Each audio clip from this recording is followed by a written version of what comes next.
আমরা কিন্তু অলরেডি ঈদের প্রস্তুতি নেওয়া শুরু করে দিয়েছি। সেমাই ভাঙানো হয়ে গেছে, মানে আমরা বাড়িতেই সেমাইটা তৈরি করি। তারপরে এখানে নারকেল কুড়া শুরু হয়ে গেছে। আমার যা আর আমার জায়ের ছেলে, আমারই ছেলে কাজ করা শুরু করে দিয়েছে। আমাদের বাড়িতে কিন্তু ছেলে মেয়ে সমান অধিকার, এই জন্য ছেলে মেয়ে সমানভাবে আমরা কাজ করি। মেয়ের কাজ ছেলেরাও করে দেয়, ছেলের কাজ মেয়েরাও করে দেয়, সব কাজ যেহেতু সমান অধিকার, এই জন্য আমরা সমানভাবে কাজ করি। এই দেখো আমার ছেলে এটা কেটে দিচ্ছে।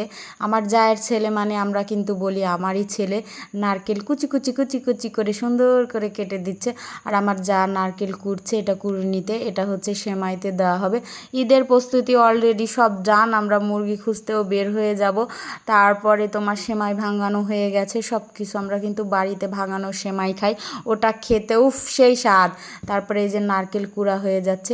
এগুলো কিন্তু ঈদের দিনে করতে লাগলে অনেক সময় লাগবে, এই জন্য আজকেই আমরা করে রাখছি।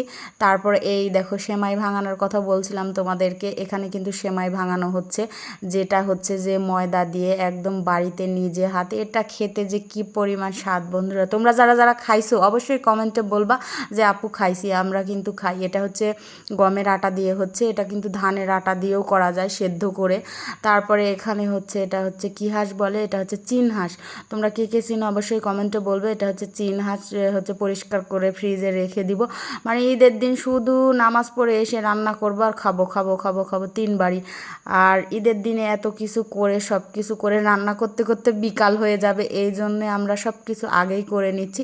তারপর এগুলো করে নেওয়ার পর বিকালের রান্না বান্না করছি, যেহেতু রোজা আছি আমরা।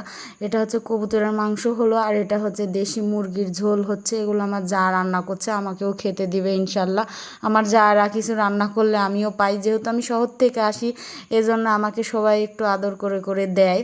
তো আমিও কিছু রান্না করি, যেহেতু আমরা আলাদা, তারপরেও এক জায়গায় খাওয়া দাওয়া হয়ে যায়। এটা আমার জায়ের জগৎ বিখ্যাত হচ্ছে সুন্নি, গোপালপুরে যে নজরুল মোহরির সবচাইতে বড় বিল্ডিং আছে, তিনতলা। তারপরেও নজরুল মোহরির বউ মানে আমার যা এই সুন্নি ব্যবহার করে। আমি বলছি ভিডিওতে, ভাবি আমি বলে দিব যে গোপালপুরে এত বড় লোক মানুষ, তারপরে আপনি এই সুন্নি ব্যবহার কেন করেন। তারপরে আমাদের মসজিদে ইফতারি ছিল, মানে আমাদের বাড়ির থেকে ইফতারিটা আয়োজন করা হচ্ছিল, সেখানে পানি গরম করা হচ্ছিল। আর ছোট্ট ছোট্ট ভিডিও আমি করে রাখছিলাম। আর এখানে হচ্ছে খিচুড়ি হবে, খিচুড়ি আর হচ্ছে ডাল হবে ইফতারিতে। যেহেতু আমাদের চারটা যা আছে, চার ভাই, সবাই একদিন একদিন করে ইফতারির আয়োজন করা হয়, এই জন্য এটাও করা হচ্ছে। আর এটা কিন্তু মসজিদ থেকেই করা হয়, জন্য সবাই মিলে করছে, মানে ইফতারিটা সবাই মিলে করছে, একা না। তারপরে এখানে যে ডাল হচ্ছে, ডাল দিয়ে খিচুড়ি দিয়ে খাওয়া হবে। এই খিচুড়িটা হচ্ছে মাংস খিচুড়ি, যেটা গরুর মাংস দিয়ে করা হয়। তো এটা একটু একটু করে ভিডিও করে নিচ্ছিলাম, যেহেতু বিকাল হয়ে গেছে। আর একদিন মহব্বত শরবত বানিয়ে এমন লোভ লাগিয়ে দিয়েছি, সবার মহব্বতও হয়ে গেছে। এজন্য আজকে আমি আবার চলে আসছি মহব্বতে শরবত বানানোর জন্য। সবাই খেয়ে অনেক প্রশংসা করছে, আর আমাকে কিন্তু মহব্বতও করছে। তো আজকে মহব্বত পর্যন্তই, আল্লাহ হাফেজ।